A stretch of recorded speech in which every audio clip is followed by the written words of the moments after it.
Bismillahirrahmanirrahim. Assalamualaikum warahmatullahi wabarakatuh. Waalaikumsalam warahmatullahi wabarakatuh.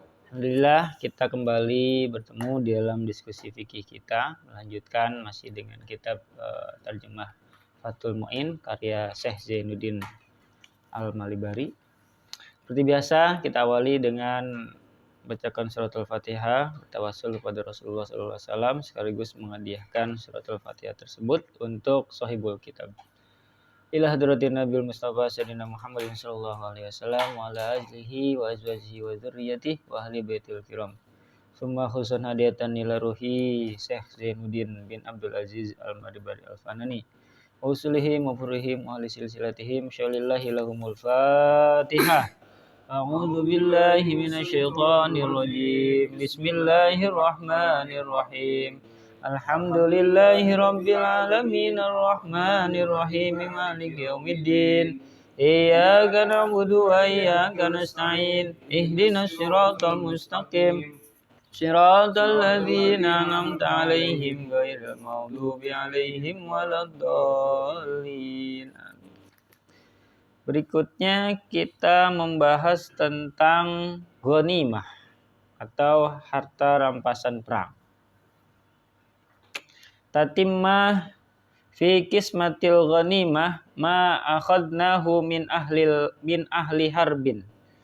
Barang-barang yang diambil atau dirampas oleh kaum muslimin dari musuh perang secara paksa disebut dengan ghanimah.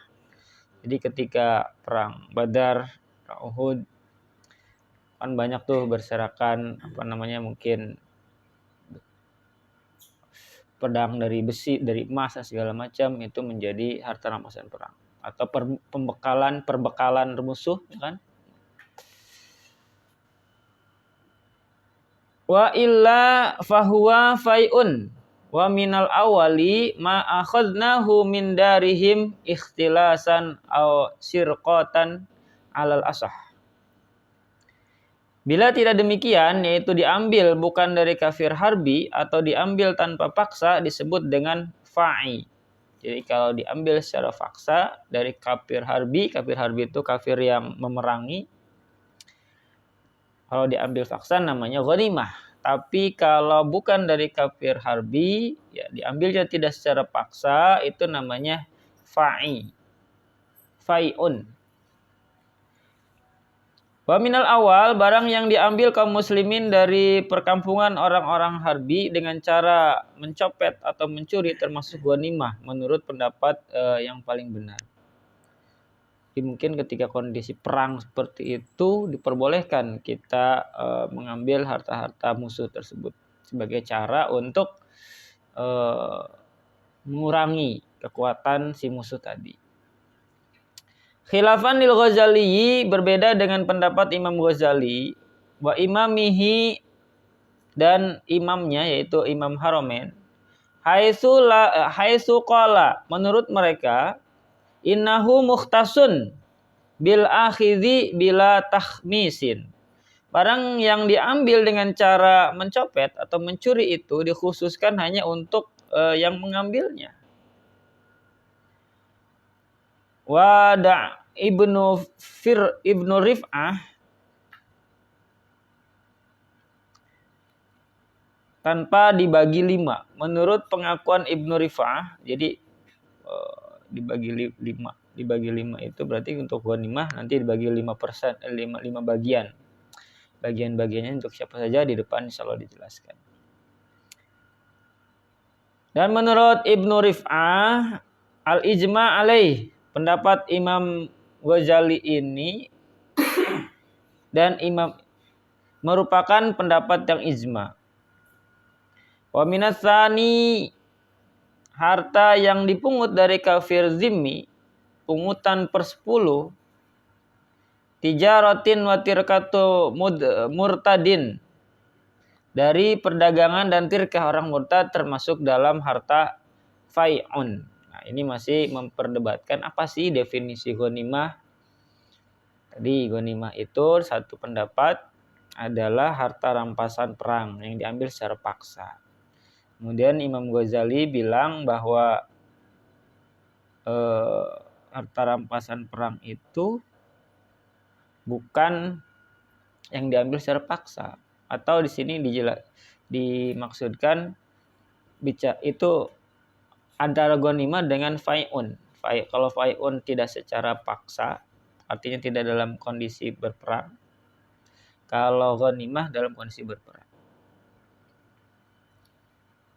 Wa yubda'u fil ghanimah, dalam pembagian ghanimah bisalbi, itu harus didahulukan barang rampasan. Lil qatilil muslim, yang berada pada badan yang dibunuh seperti pakaian, alat senjatanya untuk pembunuh yang muslim.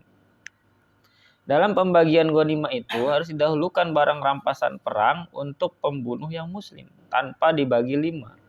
Jadi siapa yang berhasil membunuh musuh itu, dia yang mendapatkan ghanimah tersebut. Biasanya yang menempel di badannya, bisa itu mungkin baju perangnya yang mungkin sangat berharga pada saat itu. Wasilahuhu wa markubuhu wa kadza siwarun, tanpa dibagi 5 lagi, yaitu pakaian orang yang dibunuh, senjata, kendaraan, demikian pula gelang, sabuk, cincin, dan kalungnya. Kalau si kafir harbinya itu memakai, lalu harus didahulukan juga pembiayaan seperti ongkos angkut si ghanimah tadi. Nah, sisanya ketika si orang yang berhasil ngebunuh si kafir harbi tadi udah cuma merasa cukup, baru dibagi 1/5. Summa yukhammasu, kemudian sisanya dibagi 5. Baqiha, lalu 4/5-nya. Fa arba'atu akhsamiha walau iqaron, lalu 4/5-nya walaupun berupa barang kebutuhan atau alat-alat rumah tangga. Liman hadara waqa'u, liman hadara waq'ah, diberikan kepada orang-orang yang hadir atau ikut dalam peperangan tersebut. Wa illam yuqatil, sekalipun tidak turut berperang, hanya hadir aja. Fama ahadun aula bihi min ahadin, satu sama lainnya tidak ada yang lebih banyak bagiannya. Jadi harus rata. Jadi didahulukan orang yang ikut berperang, apalagi yang berhasil membunuh si kafir harbinya tadi dalam kondisi perang ya.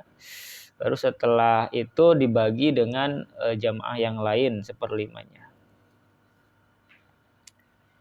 Lillahi khumusuha wa arba'atun akhsamiha lil jaisi fama ahadun aula bihi. Ghanimah itu 1/5. Ghanimah itu 1/5-nya untuk Allah dan 4/5-nya untuk bala tentara.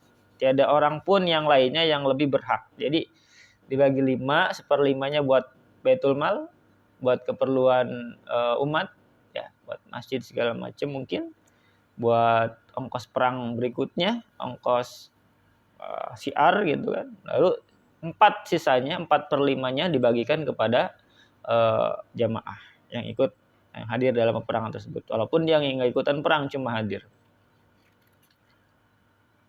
La liman hakikahum ba'dan qidaiha. Ini kita lagi menelaah betapa adilnya Islam dalam pembagian masalah harta yang harusnya mungkin milik bersama gitu. Pembagiannya seperti apa? Didahulukan tentu yang punya jasa kan.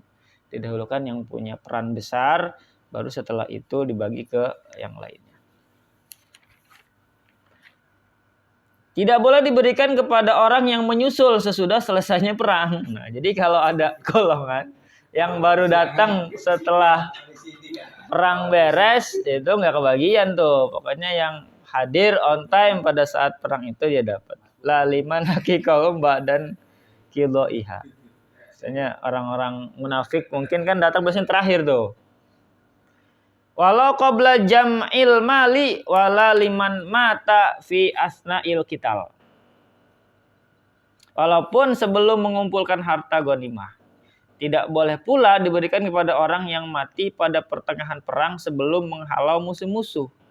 Demikian menurut qaul mazhab. Nah, kalau fai'un itu bagaimana cara baginya? Wa arba'atu ahsamil fai'i lil mursidina lil jihadi. 4/5 harta fai'un diperuntukkan bagi orang-orang yang menyiapkan diri untuk jihad.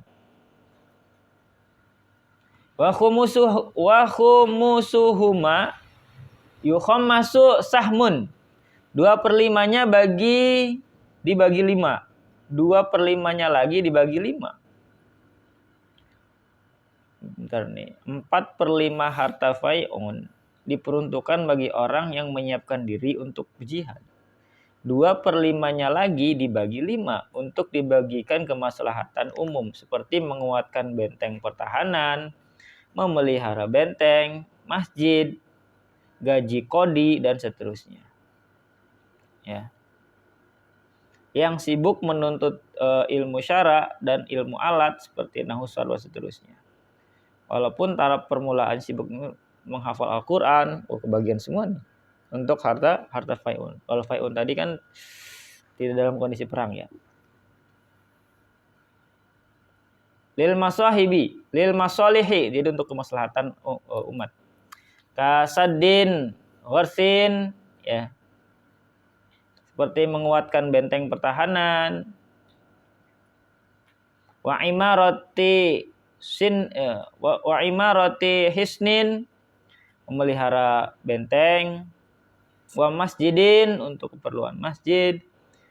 Wa arzakil qudati, gaji untuk para qadi, para hakim. Wal mustaghilina, yang sibuk menuntut. Wal mustaghilina bi ulumi syar'i, dan orang-orang yang sibuk untuk belajar ilmu syara, mungkin kalau di kita para santri. Wa alatiha, dan ilmu alat. Walau mubtadi'ina, walaupun taraf permulaan, walaupun masih ibtida, masih tahap awal. Wa hifdzil Qur'an, kemudian juga para penghafal Quran. Wal a'immah, para imam. Wal muadzinina, para muadzin. Wa yu'ta haula'il ghina ma ra'ahul imam. Mereka itu berhak diberi walaupun orang mampu menurut pengaturan pemerintah. Wah. Berarti zaman dulu tuh imam-imam semua para punya uang dari fai'un itu ya.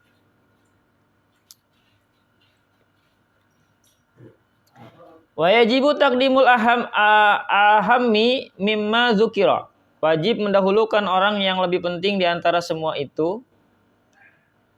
Wa ahamul aula walau mana'aha ulai, dan yang paling penting ialah yang pertama.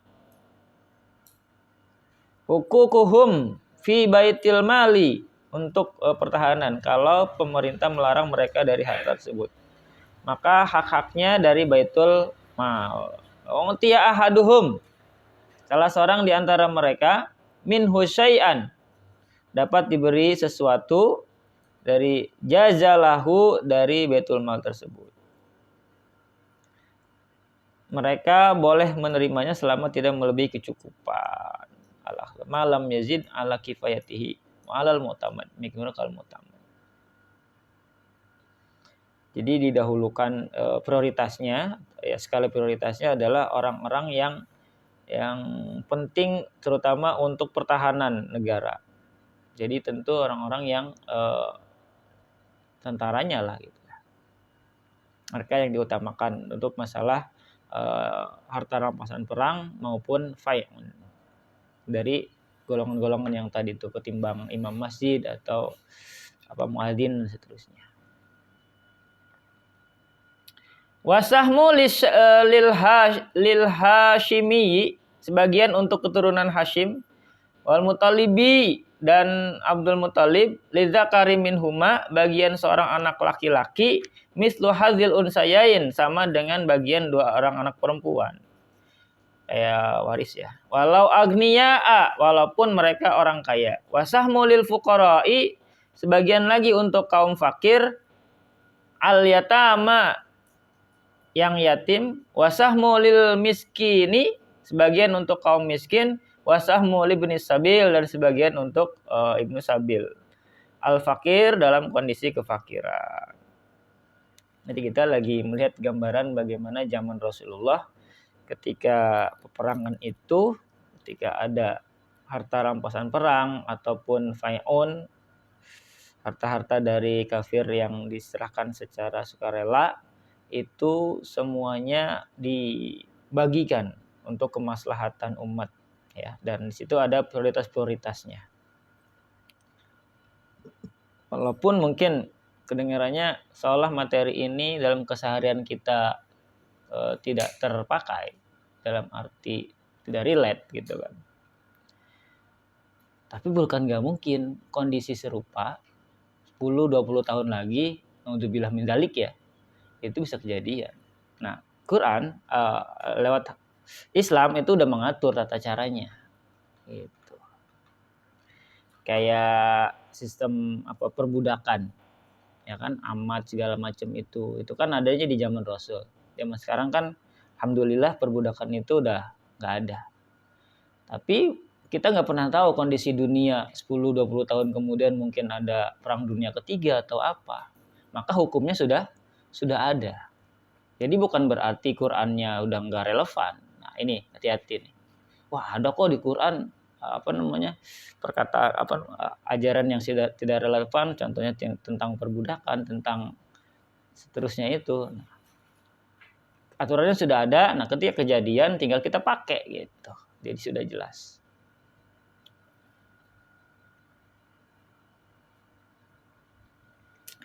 Wajibu ta'mimul asnaf, wajib meratakan pembagian kepada 4 asnaf. Tadi turunan Hashim, Muthalib, kaum kafir, yang yatim, kaum miskin, ibnu sabil dan seterusnya.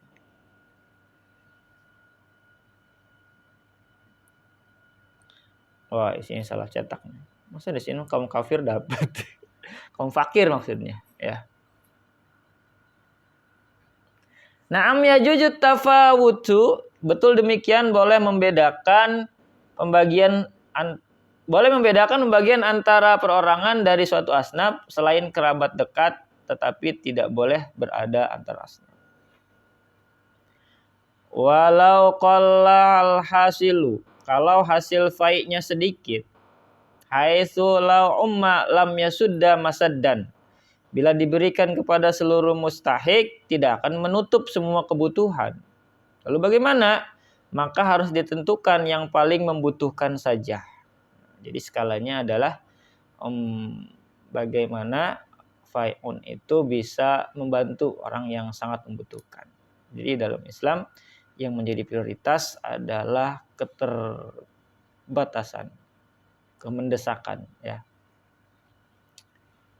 Wala ya'ammu lidarurah, kedaruratan. Walau faqida ba'duhum wuzi'a sahmuhu 'alal baqin. Dan tidak usah merata. Jadi dilihat siapa yang paling darurat, itu dia bagiannya lebih banyak timbang yang kondisinya tidak begitu darurat. Kalau tidak ada sebagian asnaf yang 4 itu, maka sebagian harus dibagikan kepada sisanya.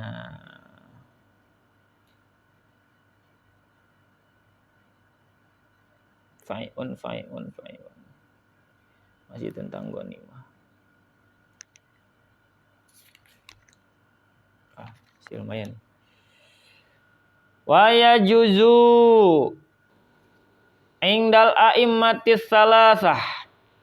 Menurut imam mujtahid yang 3, Abu Hanifah, Imam Malik, Imam Ahmad bin Hambal, boleh sarfu jami'i khumusil fai'i, menggunakan 1/5 dari harta fai' untuk kemaslahatan ilal masalihi wala yasihu syartul imam, untuk kemaslahatan umum, sedangkan menurut mazhab Syafi'i yang 1/5 tidak boleh untuk kemaslahatan umum. Dalam membagikan ghanimah, imam tidak boleh mensyaratkan man akhadha syai'an fahuwa lahu, barang siapa yang merampas sesuatu maka untuk dia, sebab dapat menimbulkan kekacauan. Ini perbedaan antara 4 imam mazhab ya. Kalau kata 3 imam mazhab yang lainnya, Abu Hanifah, Imam Malik, dan Imam Ahmad bin Hambal, boleh menggunakan 1/5 dari harta fai'un itu untuk kemaslahatan umum. misal untuk membangun CK segala macam. Sedangkan menurut mazhab Syafi'i tidak boleh. Itu balik lagi ke asnaf-asnaf yang tadi. Kenapa? Karena barang siapa yang merampas sesuatu, maka barang itu untuk dia. Karena dia yang sudah mengeluarkan tenaga. Wa fi qaulin, menurut kaul yang lainnya, yasihu alaihi la'immah, imam boleh mensyaratkan demikian itu menurut imam-imam yang 3 juga. Tapi kalau mau memegang pendapat imam yang 3 tadi, monggo. Wa inda Abi Hanifah, bahkan menurut Imam Abu Hanifah, wa Malik, juga Imam Malik radhiyallahu anhuma, ya jujulil imami, imam boleh melebihkan pembagian ayyufaddila ba'dhan, antara seseorang dengan orang yang lainnya. Jadi boleh tuh, imam punya kewenangan, punya hak prioritas.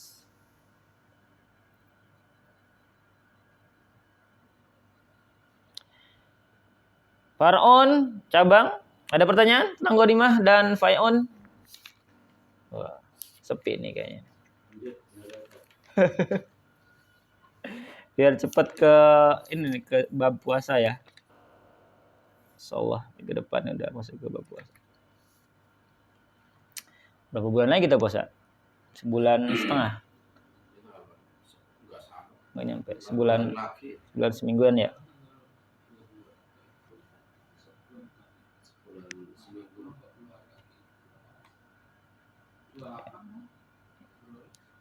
Kalau yang Muhammadiyah udah nutupin tanggal 1 Maret ya?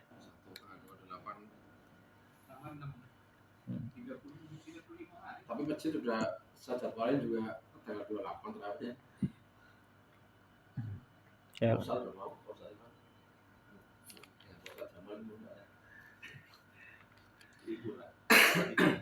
Far'un, ini sebuah cabang. Lau hasala li ahadin minal ghanimina syai'un. Apa pengaturan hukum harta ghanimah sebelum dibagikan? Apabila salah seorang dari perampas ghanimah tersebut memperoleh suatu hasil rampasannya sebelum dibagi 5 dan dibagikan menurut hukum syara, ia tidak boleh menggunakan harta itu. La yajuzu lahu tasarruf fihi li'annahu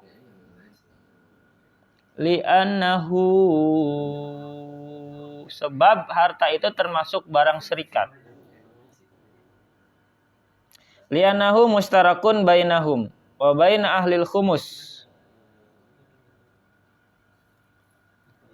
antara yang mendapat ghanimah dan yang berhak menerimanya. Wa baina ahlil khumus wa syarikun la yajuzu lahu tasarruf lil mustaraki bi ghairi izni syarikatin. Jadi kalau seseorang mendapatkan harta ghanimah, memperoleh satu dari, kemudian sebelum dibagikan 1/5, maka dia tidak boleh ngambil duluan tuh. Karena itu masih harta milik bersama, masih harta istirak, mustarik. Wa yusanu shadaqatun tatawu'in, disunahkan sedekah tatawu, sedekah tambahan bagi yang wajib. Li ayati man dzalladzi yuqridullaha qardan hasana walil ahadits al-katsirati syahirah. Barang siapa yang mengutangkan kepada Allah dengan piutang yang baik, juga banyak hadis. Barang siapa yang mengutangkan kepada Allah dengan piutang yang baik, juga banyak hadis yang masyhur. Lafaz sedekah itu hurufnya 4. Pertama huruf shad. Shad, dal, qaf, ta. Ta ini ya, tak marbutah ya. Shad gunanya untuk menjaga yang bersedekah dari kesulitan dunia dan akhirat. Masya Allah. Dalnya untuk menunjukkan, dalun petunjuk, orang yang bersedekah menuju jalan surga.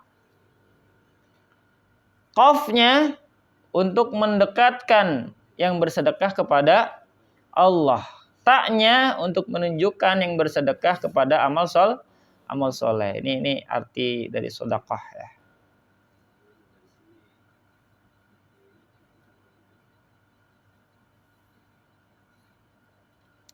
Nah, kadang sodako juga ada yang wajib jatuhnya.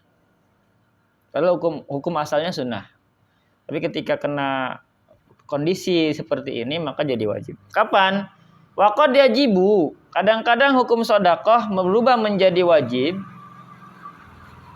Ka'ayyajida mutarron. Seperti seseorang yang menemukan orang lain dalam keadaan darurat. Wa ma'ahu ma yut'imuhu fadilan anhu. Sedangkan orang itu mempunyai makanan yang bisa memberi kemanfaatan bagi orang yang memerlukan tadi. Nah, jadi kalau kita lagi jalan, kemudian kita nemu orang yang sangat membutuhkan. Kalau kita nggak sedekah ke orang tersebut, jatuhnya tuh orang meninggal atau celaka. Maka kita sedekah kita di situ hukumnya wajib. Karena untuk menolong si orang tersebut. Wa yakrahu birodiyin. Makruh sedekah dengan harta yang busuk. Nah, ini kan kadang daripada basi, daripada rusak, mending dikasih orang. Enggak salah, maksudnya itu ada betulnya juga. Tapi yang paling afdol itu adalah yang bagus, yang baik. Makanya di sini hukumnya enggak haram, cuman yukrah, makruh. Walaisa minhu tasadduqu bil fulus. Dan tidak termasuk busuk bersedekah dengan uang kecil atau receh. Kalau sedekahnya pakai recehan enggak termasuk busuk karena uang kan enggak basi ya, enggak. Atau bisa juga dengan wasab, baju yang sudah lusuh, yang sudah lapuk. Atau baju second ya, tapi masih bisa dipakai. Wasaubil khuluq wa nahwihima dan semacamnya.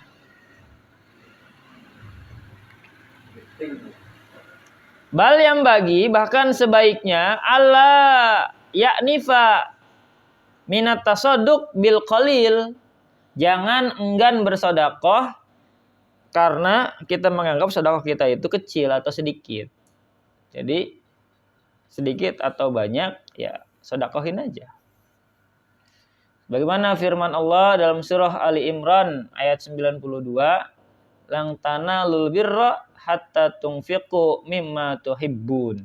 Kamu sekali-kali tidak sampai kepada ketaatan yang sempurna sebelum kamu menafkahkan atau menyedekahkan sebagian harta yang kamu cintai. Kalau kita pengen keimanan kita atau ketaatan kita paripurna, biasakan kita menyedekahkan apa yang kita senengin. Gitu. Tapi jangan istri, wah bahaya itu. Kata cinta istrinya disedekah.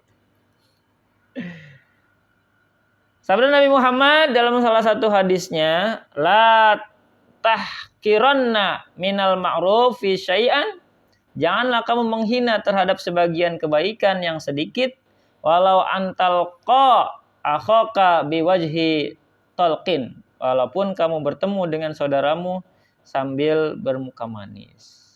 Jadi kita nggak boleh menghina pemberian orang walaupun sedikit. Kemudian ada lagi hadis yang lain, wa tasadduqu bil ma'i afdalu. Bersedekah dengan air lebih utama. Afdal. Haitsu kasura al ihtiyaju. Banyak yang membutuhkannya. Jadi kalau banyak orang yang sekiranya banyak ya sumur, jadi sedekah dengan air lebih utama. Kenapa? Karena banyak orang yang butuh air, apalagi ketika musim kemarau mungkin seterusnya. Wa illa fat'amu. Kemudian yang afdal berikutnya sedekah dengan makanan.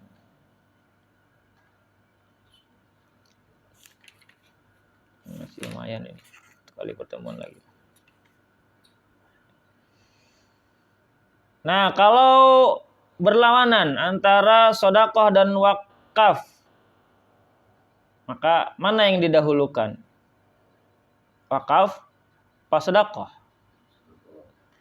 Walau ta'arada sedekah halan wal waqfu, apabila pada suatu waktu berlawanan antara sedekah dan wakaf.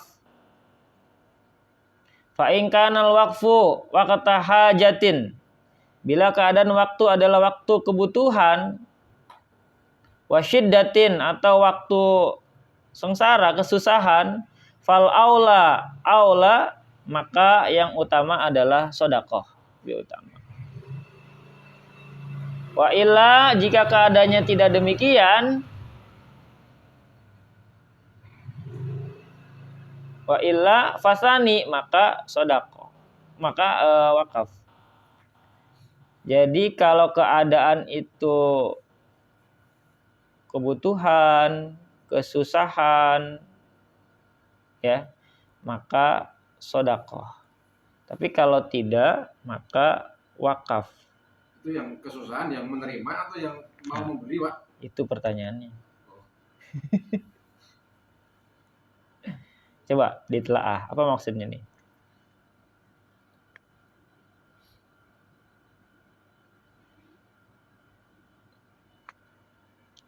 Apabila kondisinya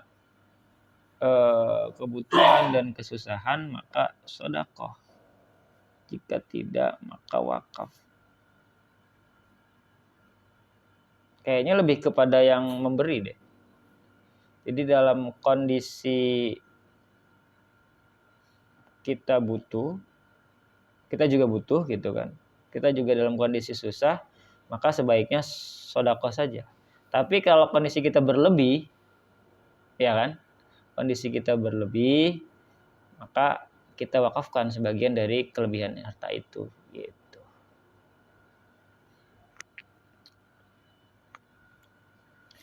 Likasrati jadwah. Ini kan maksudnya gini. Kita nih bingung mau sedekah apa wakaf. Gitu. Lihat kondisi kitanya. Kalau kitanya masih banyak kebutuhan, sedekah aja. Karena sedekah bisa kecil kan. Tapi kalau kitanya sudah longgar, hartanya mungkin rezekinya sudah lebih dari cukup, baru beralih ke wakaf. Gitu. Mungkin definisinya dulu deh, Pak. Sedekah sama wakaf. Kalau wakaf itu kan biasanya apa? Memberikan ini apa namanya? Kayak tanah gitu kan. Jadi fasilitas baik yang bisa dimanfaatkan oleh orang lain untuk kebaikan di jalan Allah. Jadi kan pahalanya ngalir terus. Kalau sedekah ya kayak semacam uang segala macam itu bisa habis pakai kan. Kalau wakaf ini sifatnya jariyah dia. Maksudnya apa ya? Bisa berulang terus gitu. Kalau sedekah sekali digunakan langsung habis. Tapi kalau wakaf ini biasanya berupa barang atau benda atau tanah yang bisa dipakai berulang-ulang. Cara penggunaannya ya. Jadi coba mudah-mudahan di depan ada bedanya wakaf sama sedekah. Itu menurut yang saya pahami karena di sini belum dijelasin. Jadi mudah-mudahan ketemu.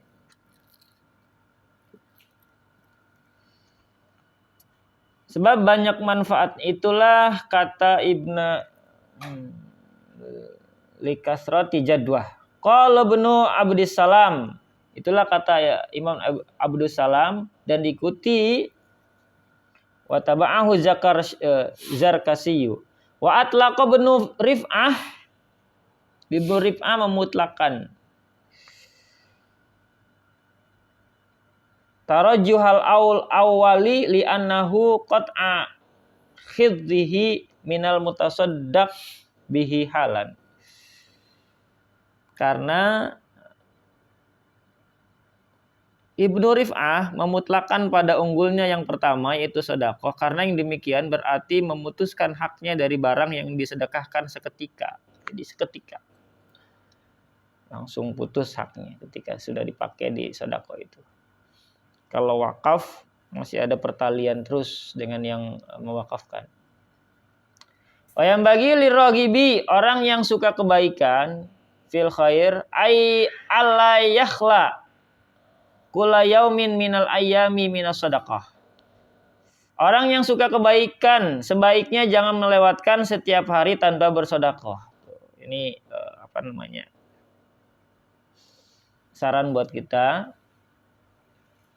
mendawamkan sedekah walaupun nilainya mungkin kecil, tapi kita dawam. Misalkan sehari 2.000, sehari 2.000, tapi rutin tiap hari.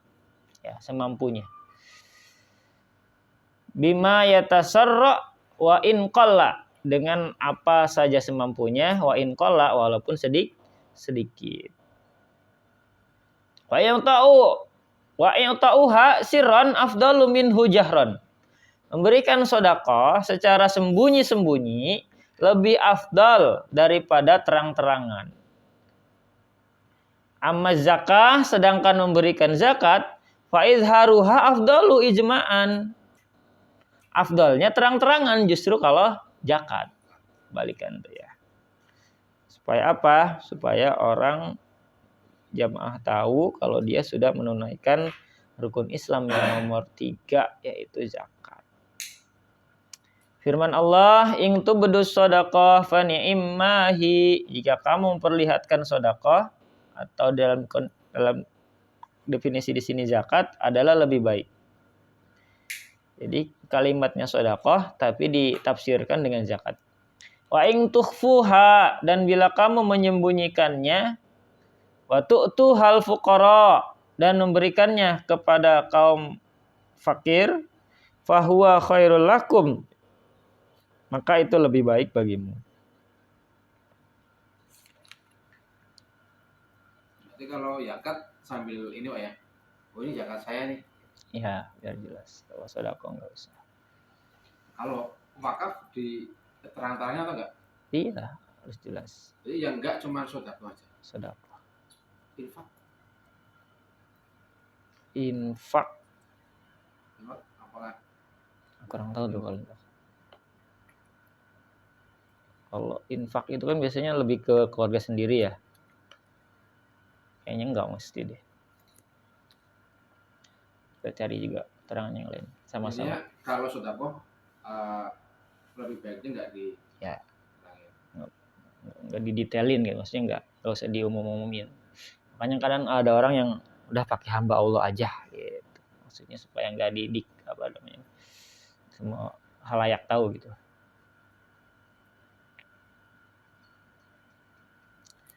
Lalu kalau bulan Ramadan, afdolnya ngasih sedekah kapan? Wa yang ta'uha bi Ramadan ay fihi la siyaman fi asyratil awakhirin afdalu. Memberi sedekah pada bulan Ramadan, terutama pada 10 hari akhir, lebih afdal. Nah, jadi afdalnya sedekah itu pada 10 terakhir bulan Ramadan.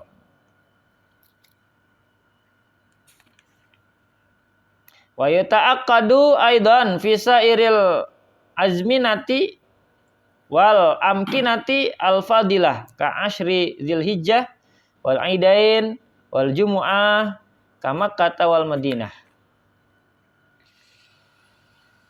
Dan sunnah muakkad pada waktu-waktu dan tempat-tempat yang afdal, seperti pada 10 bulan Dzulhijjah itu sunnah muakkad kita sedekah. 10 Dzulhijjah berarti pas Lebaran Haji atau 2 hari raya Idul Adha Idul Fitri. Kemudian hari Jumat atau pada saat kita lagi berada di 2 tanah suci, di Mekah dan Madinah. Itu banyakin sedekah karena sunnah muakkad. Tapi yang paling tinggi yang mana? Yang paling tinggi ya tadi. Sama. Apanya nih? Semuanya sama. Fadilahnya paling tinggi? Derajatnya maksudnya. Kalau di sini nggak disebutkan. Tapi kalau menurut tempat ya tentu yang paling agung di Mekah Madinah.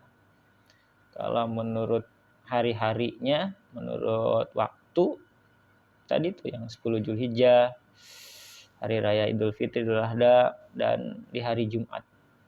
Makanya kan kalau Lebaran tuh banyak tetangga-tetangga yang ngebrakin makanan. Itu maksudnya untuk itu.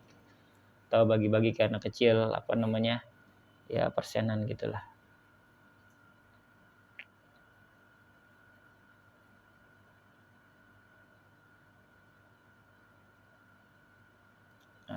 Wal i'ta'uha liqaribin, memberi sedekah kepada kerabat yang tidak wajib memberi nafkahnya. Kan kita kewajiban memberi nafkahnya. La talzamahu nafaqatuhu aula, itu lebih utama. Siapa contohnya? Al-aqrabu fal aqrabu minal maharimi. Contohnya kayak saudara-saudara dari bapak, saudara-saudara dari ibu, atau saudara-saudara sepupu. Lalu kepada kerabat yang paling dekat dari mahram, suami atau istri, selebihnya nafkah wajib. Kemudian yang bukan mahram seperti anak paman atau bibi, itu juga boleh kesedekah. Kalau anak adik, Pak, atau anaknya kakak gitu, boleh, itu masuk ke akrab, kerabat. Ini sini seperti anak paman atau bibi atau anak adik bisa termasuk ke sini. Yang ada di lingkungan keluarga kita. Warahmu min jihatil abi, saudara dari pihak bapak. Wa min jihatil ummi, atau dari pihak ibu, sawaun, sama saja. Summa mahramid dara'i, lalu mahram sepersusuan. Summal musaharati, kemudian mertua, afdalu, lebih utama.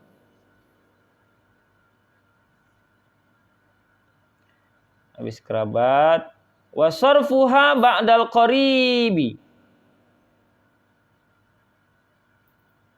memberi kepada tetangga, yang memberi sedekah, kerabat udah beres, baru melebar ke tetangga, lebih utama daripada yang lainnya.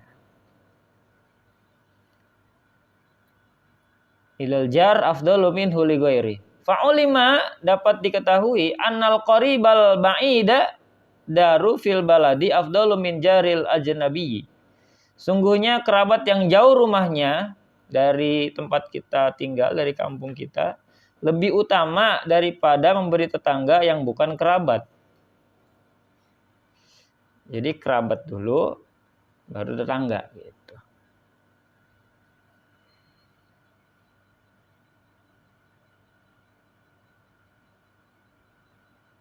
Nah ini nih. Jadi kalau nafkah, ada lagi istilah nafkah, infak. Ini sebenarnya masih satu suku kata.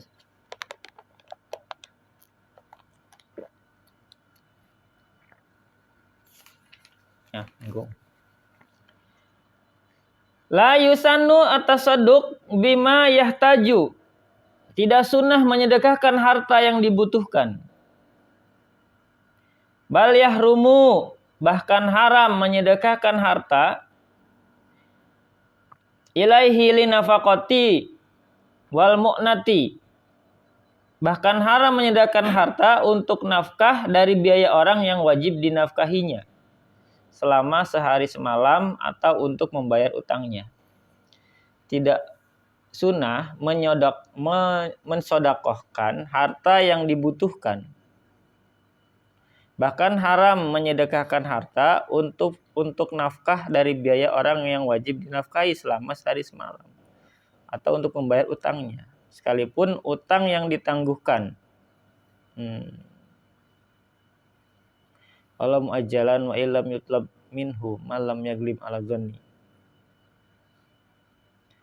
Sekalipun utang yang ditangguhkan dan yang berpiutang itu tidak menagih selama tidak mempunyai sangkaan yang kuat untuk mendapatkan penghasilan dari jalan yang lebih pasti. Sebab amal yang wajib tidak boleh ditinggalkan karena pekerjaan sunnah.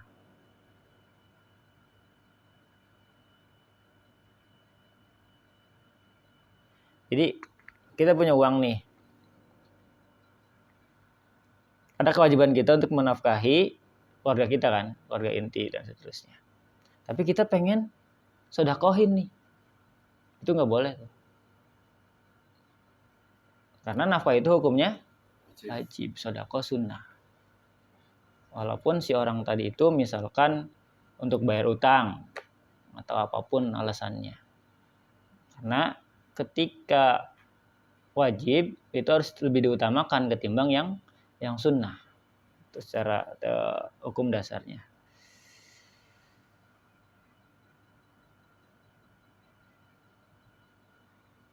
Wa haitsu harumati shadaqah bi syai'in lam yamlikhul mutasaddaq alaih. Bila hukum sedekah ada yang diharamkan dengan sesuatu, maka orang yang diberinya tidak berhak memiliki barang yang disedekahkan itu. Bila hukum sedekah ada yang diharamkan dengan sesuatu, maka orang yang diberinya tidak berhak memiliki barang yang disedekahkan itu.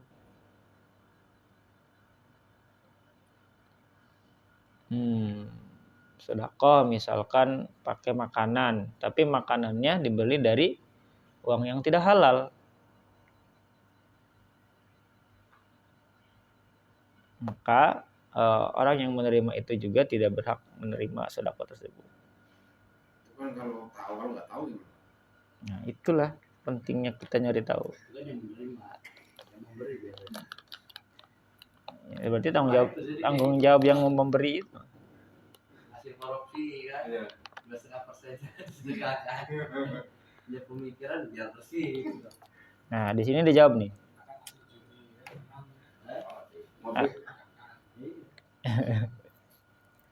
Maaf tabihi Syekhun al-Mutahaqqiq Ibnu Ziyad rahimahullahu taala, lakinil ladzi jazama bihi Syekhuna fi syarhil minhaj annahu yamlikuhu.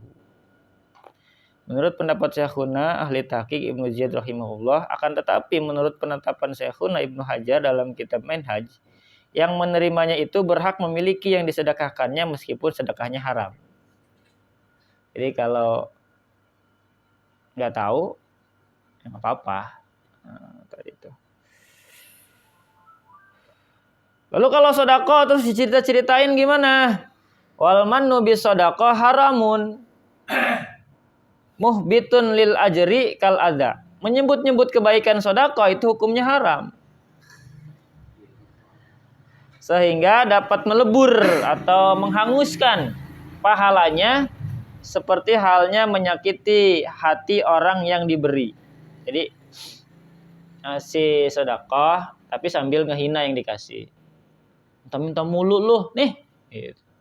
Nah, itu sedekahnya pahalanya angus. Ya. Ngasih-ngasih aja.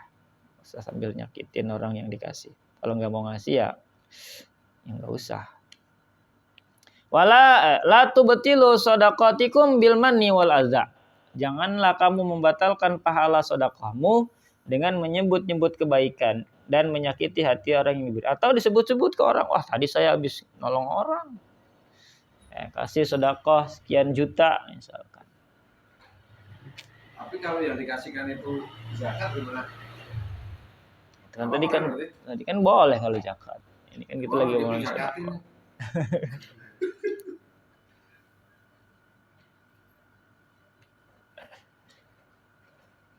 Nah, ini ada faidah lagi dari Imam Nawawi. Qala fil Majmu', dalam kitab Majmu' Imam Nawawi bilang, yukrahu akhdu mimman biyadihi halalun wa haramun kasultanil jair. Makruh menerima barang dari orang yang pada tangannya ada barang haram dan ada halal bercampur. Gak jelas. Ini haram apa halal? Seperti para pejabat yang zalim. Yang suka ngasih-ngasih kan. Perbedaan kemakruhan itu dengan sedikit dan banyaknya subhat.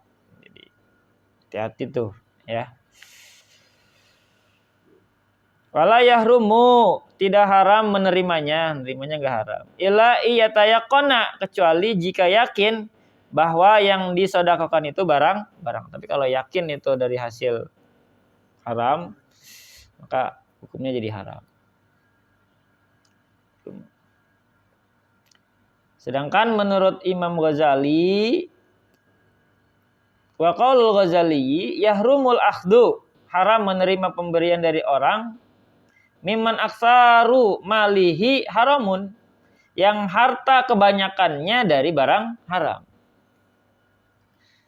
Misalkan dia punya kasino, waduh, atau punya tempat-tempat semacam itu, atau dari judol yang sudah kita prediksi, kita yakini wah sebagian hartanya dari barang haram, dari cara haram, maka menerima sedekah dari orang tersebut itu juga haram menurut Imam Ghazali. Ikhtiat untuk berhati-hati ya. Wa kadza mu'alamatun syaddun, demikian pula muamalahnya itu juga menyalahi aturan. Termasuk semua transaksi yang berkaitan dengan orang-orang tersebut juga hukumnya haram. Karena kita sudah tahu dari mana asal muasal dari uang yang diperoleh sama si fulan tersebut. Cukup? Cukup malam. Nah, babus shaum, insyaallah pertemuan berikutnya kita membahas tentang bab puasa. Pas nih. Mudah-mudahan bisa pakai sebelum Ramadan datang. Wal ghatul imsak summa qallallahu alam bisawab. Demikian diskusi fikih kita untuk malam Jumat hari ini. Mohon maaf apabila ada kesalahan penjelasan, itu karena keterbatasan referensi dari saya pribadi. Dan kita tutup dengan sama-sama baca hamdalah. Alhamdulillahirabbil alamin. Kurang lebihnya mohon maaf sekali lagi. Bila taufiq wal hidayah. Assalamualaikum warahmatullahi wabarakatuh. Waalaikumsalam warahmatullahi wabarakatuh. Ghanimah, fai'un itu enggak ketemu di masyarakat kita. Apa ghanimah?